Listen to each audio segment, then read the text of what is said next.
اور ابھی آپ کو بتائیں کہ بی بی سی کے پروگرام ہارڈ ٹاک کے اینکر کے پاکستان سے مفرور اسحاق ڈار سے تابڑ توڑ سوالات۔ اسحاق ڈار سٹ پٹا گئے۔ اینکر نے اسحاق ڈار سے پوچھا کہ آپ کی اور خاندان کی ملک اور بیرون ملک کتنی جائیداد ہے؟ کیا آپ کی اور خاندان کی لنڈن اور دبئی میں کوئی جائیداد ہے؟ مفرور اسحاق ڈار پہلے بولے ایک جائیداد ہے۔ اینکر نے پھر پوچھا تو کہا بچوں کا بھی ایک ولا ہے۔ اینکر نے واپس جانے کا سوال پوچھا تو مفرور اسحاق ڈار پہلے بولے کہ بیمار ہوں۔ جب اینکر نے کہا کہ آپ 3 سال سے برطانیہ میں ہیں، کیا اب بھی علاج چل رہا ہے؟ تو پھر بولے آپ دیکھیں پاکستان میں کیا ہو رہا ہے، انسانی حقوق کی کیا صورتحال ہے۔ Do you and your family own? So I haven't got too many properties. How many properties do you and your family own? One.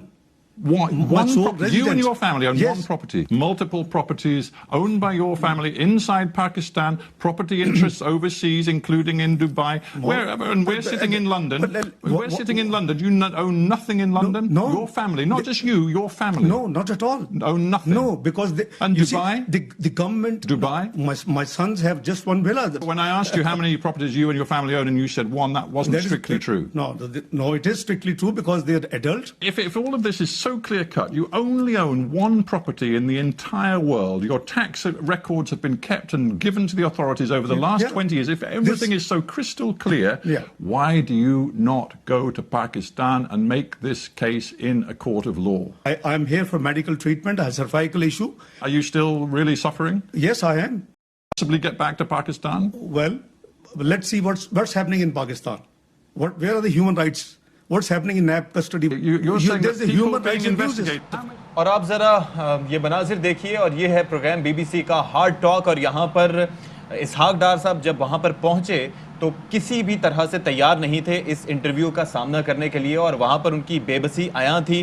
ان کی باڈی لینگویج آپ دیکھ سکتے ہیں، ان کے چہرے کے تاثرات، ان کے چہرے پر جو پریشانی ہے وہ واضح طور پر عیاں ہے۔